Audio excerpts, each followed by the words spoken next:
अस्सलाम वालेकुम। मोहम्मद सिद्दीक मिठूवार बाबा हला। मौज़ू कहाणीअ जो नालो डप ऐं ञुञ। डप जानी-माली नुक़सान, घाटो थियण जो, शराब ख़ौफ़, ञुञ जानी-माली फ़ाइदो नफ़ो, ढ सिराब। पाठ नंबर 15।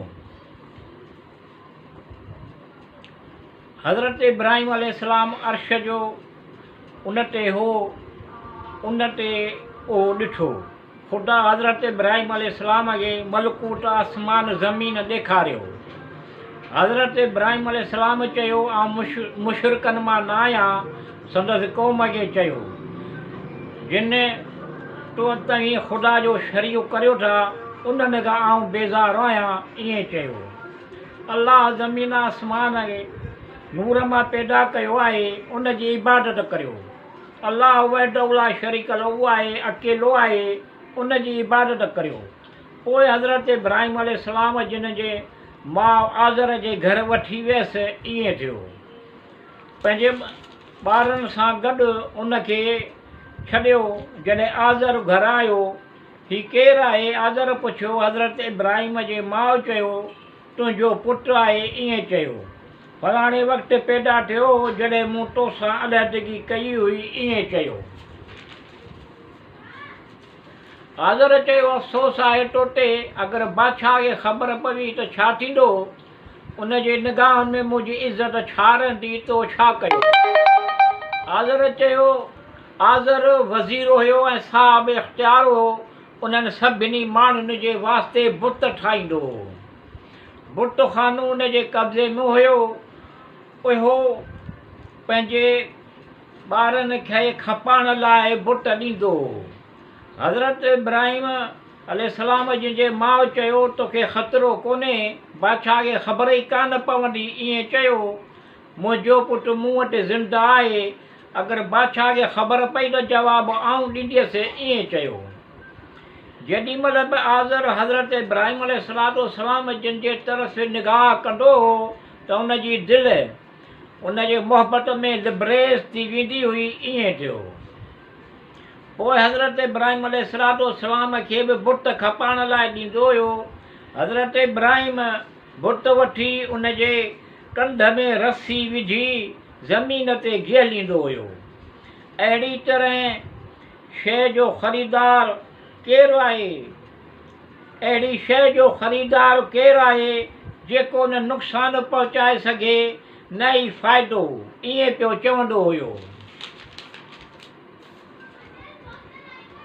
हुको उनजो ॾींदो जंहिं वटि जेका शइ हूंदी। उमदा सुठियूं सुहिणियूं ख़ूबसूरत शयूं आहिनि। उन जा ॿिया अची आज़र खे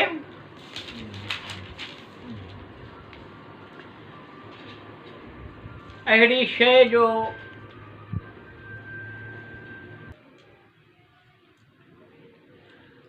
शइ जो ख़रीदार केरु आहे जेको नुक़सानु पहुचाए सघे नथो ऐं न ई फ़ाइदो थो पहुचाए सघे? ईअं पियो चवंदो हुयो। उन जा ॿार अची आज़र खे चवंदा हुया। आज़र हज़रत इब्राहिम जिन खे सॾे करे मना कंदो हुयो, पर को बि फ़ाइदो कोन थियो। पोइ हज़रत इब्राहिम खे ॿाहिरि निकिरणु न ॾिनो। ईअं हुयो। हज़रत इब्राहिम अलैहिस्सलाम संदसि क़ौम खे बुत परस्तीअ खां मना कंदो हुयो। उन्हनि ते सभई हुजतूं दलील तमामु कयाईं, पर उन्हनि माण्हुनि कोन मञियो। ईद जो ॾींहुं हो आयो। निमरूद ऐं रियाया सभई माण्हू ईदगाह हलिया विया। ईअं थियो। हज़रत इब्राहिम सां गॾु वञणु पसंदि कोन कयो।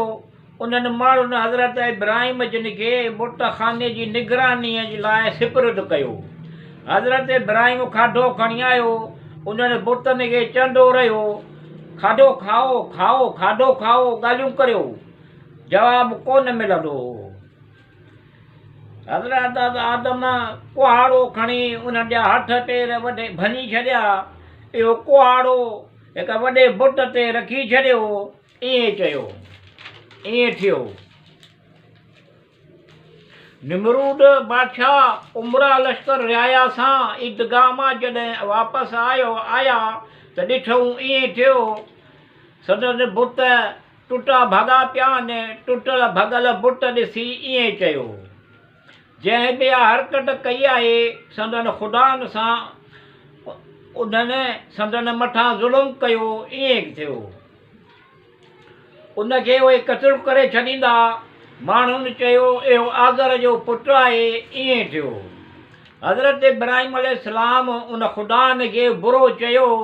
पोइ इब्राहिम जिन खे निमरूद वटि वठी आया। ईअं थियो निमरूद आज़र खे चयो, तो मूंसां ख़यानत कई, हिन छोकिरे खे मूंखां लिकायो। ईअं थियो आज़र चयो, ए बादशाह इहा हरकत हिन जे माउ कई आहे। ईअं थियो उन चयो त उन जे बारे में उन जो जवाबु उन वटि आहे। ईअं थियो निमरूद हज़रत इब्राहिम अलैहिस्सलाम जे माउ खां पुछियो, हिन छोकिरे खे तो असांखां छो लिकायो? हिन असांजे ख़ुदा सां छा कयो तो ॾिठो? हज़रत इब्राहिम अलैहिस्सलाम जे माउ चयो,